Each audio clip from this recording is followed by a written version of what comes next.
সন্দেশখালিতে বাঁচানোর চেষ্টা করেছিলেন মমতা, পেরেছিলেন?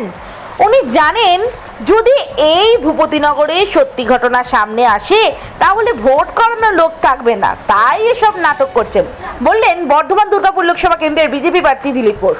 লোকসভা কেন্দ্রের ভোটের রাজনৈতিক লড়াই এখন মধ্য গগনে। রাজ্যের মধ্যে এক হাই ভোল্টেজ লোকসভা আসনে পরিণত হয়েছে এই বর্ধমান দুর্গাপুর লোকসভা কেন্দ্র। প্রতিনিয়তই বর্ধমান দুর্গাপুর লোকসভা কেন্দ্রের বিজেপি প্রার্থী দিলীপ ঘোষ তৃণমূল সরকারের বিভিন্ন ইস্যু সরব।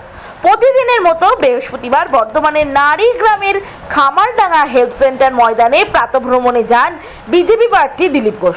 সেখানে প্রাতঃভ্রমণ সেরে নারীগ্রামে চায় পেয়ে চর্চায় যোগ দিয়ে যেখানেই সাংবাদিকদের প্রশ্নের ভূপতিনগরের নিয়ে একের পর এক মন্তব্য করেন বিজেপি প্রার্থী দিলীপ ঘোষ। তিনি বলেন, সন্দেশখালিতে মমতা অনেক বাঁচানোর চেষ্টা করেছিলেন, পেরেছিলেন কি?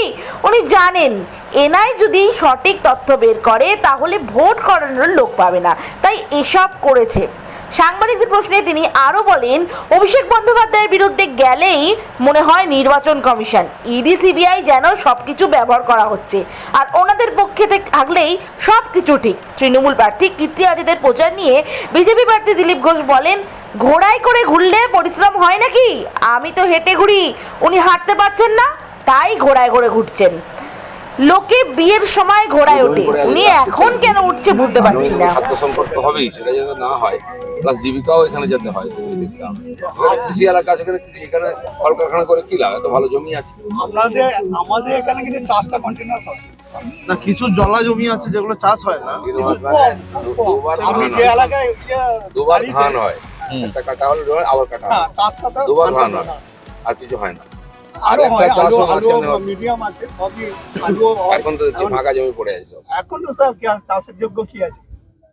এই সময় তো চাষ হয়, শর্ট টাইম চাষ, শর্ট টাইম চাষ, অন্য কিছু সেগুলোই তো হতে পারে, আনাজ সেটা আমাদেরকে করতে হবে। দুনিয়াতে অনেক কিছু হয়ে গেছে, ফল টল সবজি ইত্যাদি, আর এই ঔষধি বৃক্ষ, তার দাম দুনিয়াতে এখন খুব আয়ুর্বেদিকের জন্য। এটা ট্রেনিংও দিতে হবে, সরকার লোনও দেয়, ট্রেনিং দিয়ে তাদেরকে মোটিভেট করতে চাষ করুন এবং দেখাতে হবে এটা লাভজনক, তাহলে কেউ করবে না। এখন তো আসছে, সার দিয়ে দিচ্ছে, ধান হয়ে গেলো, সরকার কিনছে, এখন তো 2000 টাকা বেশি পাচ্ছে ধান, আগে তো 1200 টাকায় বিক্রি করতে হতো। নরেন্দ্র মোদীর জন্য সময় হয়েছে, এমএসপি বেড়েছে, দ্রব্যমূল্য তো বেড়েছে, দ্রব্যমূল্য বাড়বেই। ইকুয়াল তো আপনার বেতন বাড়েনি, ইকুয়াল হচ্ছে। চাকরি যারা করেছে 1200 আর 2000 ইকুয়াল হয় না। মোটামুটি সব দিকেই তো আমরা দ্রব্যমূল্য বেড়ে যাচ্ছে না, সারা দুনিয়াতে বাড়ছে, ভারতে তো কম বেড়েছে। আপনি যে ডেভেলপ কান্ট্রি ইউরোপ আমেরিকা দেখুন না, খাওয়া দাওয়ার দাম থেকে আরম্ভ করে পেট্রোল সব দাম বেড়েছে। তো সেটা তো দুনিয়ার জন্য কিছু বাড়বে, কিন্তু সবজির দাম কেন বাড়বে? কারণ সবজি যথেষ্ট হচ্ছে না, এটা তো লোকালি বিক্রি হয়। প্রকৃতি যদি মেরে যাচ্ছে আপনার সবজি তো পারবে অটোমেটিক। কিছু প্রকৃতি মারছে না, কি প্রকৃতি মেরেছে? এখানে জমি পড়ে আছে, এখানে জল আছে, চাষ করা উচিত। চাষ তখনই করবে যদি লাভ হয়, মানে চাষি কেন করবে? চাষি পরিশ্রম করে তার মজুরিটুকু পায়, লাভ পায় না। আর যার অনেক জমি আছে এখানে এখনো, তাদের হয়তো লাভ হয়, কিন্তু ছোট কৃষক যারা, আপনি মেদিনীপুরে যান, 2 বিঘা 4 বিঘা জমি আছে, সে তো ওই যা নিজে চাষ করে ওইটুকুই যা পরিশ্রম, নিজের মজুরিটাকে ওই লাভ মনে করে, কারণ লোক রাখলে থাকবে না কিছু, সেই জন্য করে এই মানসিকতার। আর শুধু যদি ওই ধান চাষই করতে থাকে, সারা পৃথিবীতে ধান চাষ আস্তে আস্তে কমে যাবে, কারণ জল বেশি লাগে, জলের ওয়াটার লেভেল নিচে নেমে যাচ্ছে, ক্রাইসিস শুরু হচ্ছে। তো তার জায়গায় কম খরচে কম জলে চাষ হতে পারে এরকম ভাবতে হবে। এটা অন্যান্য জায়গায় হয়েছে। তারপরে আমি হল্যান্ড গেছিলাম, হল্যান্ডে সব জিনিসের ক্রাইসিস ছিল, তো 30-40 বছরে ওরা দুনিয়ার সবচেয়ে বড় এক্সপোর্টার হয়ে গেছে। যখন এয়ারপোর্ট থেকে নামতে যাচ্ছি বা উঠলাম, চারদিকে সবুজ, আর কত রকম ফার্ম করেছে। যেমন রাস্তা দিয়ে যাবে, দুদিকে ফুটবল মাঠ, সারাদিন খেলছে, আর সে ফার্মকে ওরা ওরা এক্সপোর্ট করছে। রোজ ওখানে টিউলিপ গার্ডেন আছে, দেখতে গেলাম, ওটা সবাই দেখতে, একটা বাগানে 25,000 লোক রোজ যায়। টুরিস্ট স্পট বানিয়েছে, দেখুন, 10,000 লোক খেতে পারে এবং রেস্টুরেন্ট বানিয়েছে। আমি টিউলিপ রোজ একটা বিমানে করে ওখান থেকে ফুল যায় লন্ডনে।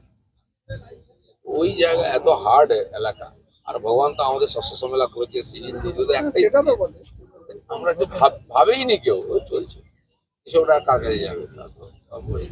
আমরা বর্তমানের মধ্যে জায়গা, এখানে বলে শিল্প চাই, শিল্প চাই, কৃষি কোথায় হবে? ডায়লগ দিল, ঠিক বলছেন, কৃষি আমাদের, শিল্প আমাদের ভবিষ্যৎ, কৃষি ভিত আর ভবিষ্যৎ দুটোই গেল, নিজেরাই গেল। এই ধরনের আমাদের ভবিষ্যৎ তো হয়ে গেল। সেই জন্য এই নিয়ে কিছু ভাবনা চিন্তাও করতে হবে, আমাদের শিক্ষিত যুবকদেরকে এই কাজে লাগাতে হবে। আজ এত বড় ফার্ম হয়েছে, এত একর জায়গা আর কিছু হবে। আর কোথাও হয় না। আমি আন্দামানও দেখেছি, এগ্রিকালচার বিরাট ফার্ম, 250 কোটি টাকা বছরে খরচা, কারণ এই যে ডজন ডজন সাংবাদিক কি বলে সায়েন্টিস্ট, তাহলে কি পেয়েছে লোকাল লোকেরা? সুপারি, নারকেল, নতুন ভ্যারাইটিস দিয়েছেন, পেপার তৈরি করে বাসন্তায়। আর এরকম কিছু হওয়া উচিত। আজকে গুজরাটের মতো শুকনো জায়গায় 9% জিডিপি কৃষি থেকে আসছে, কি করে চেষ্টা করতাম। আর বলছি যে এই যে আমার সরকারি কর্মচারী যে বকেয়া বিয়ে এইসব ঝামেলা, এগুলো যে আমরা এলে কি করতে চাই? আমরাও করতে থাকবো, ততদিন আমরা আসবো। যদি আসেন ধরুন, তাহলে আমরা চিন্তা ভাবনা কি যে আমাদের বকেয়া বিয়াটা বিজেপির ক্ষমতা আছে, সেটা দেখে নিন। লেখাপড়ার লোককে বোঝাতে হয় না। না না আপনারাই ভোট দেবেন, আপনারাই রিগিং করে জেতাবেন। প্রচুর বাকি তারপরে আছে তো। দিলীপ দা কিছু করুন, দিলীপ দা কিছু করবেন না। বলি প্রচুর তো বাকি আছে না, সেই বাকিটা কি আমরা ইয়ে করতে পারবেন? দেখবো। দাদা বড় ফার্ম হাউস কি করে হবে? আমি একটা 8 একর জায়গা নিয়েছি কাল্লা রোডের উপরে রায়পুরে, ওখানে 9টা বর্গাদার বসানো হয়েছে। ফার্ম হাউস হবে কোথা থেকে? ভূপতিনগরে বিস্ফোরণে অভিযুক্তদের বাঁচাতে চাইছে মমতা। সন্দেশখালীতে দিনের পর দিন মহিলাদের উপর ধর্ষণের রাজনীতি চলছে, অপরাধীদের বাঁচাতে চাইছে মমতা, কি বলবেন? সন্দেশখালী তো বাঁচাতে চেয়েছিলেন, পেরেছেন কি? একই ঘটনা সব জায়গায় হবে। তার চেষ্টা করছেন। উনি জানেন যে এরা ধরা পড়ে গেলে পার্টিতে ভোট করাবার লোক থাকবে না, পার্টিতেই উঠে যাবে, তাই চেষ্টা করছেন। ভূপতিনগরে বিস্ফোরণে হাইকোর্টের নির্দেশে এনআইএ তদন্ত, অথচ সেই এনআইএর বিরুদ্ধে মামলা করছে মমতা পুলিশ, কি বলবেন? এনআইএ ছাড়া এই সমস্ত দেশবিরোধী যে গতিবিধি চক্রান্ত, তার তথ্য সামনে আসবে না। সেই জন্য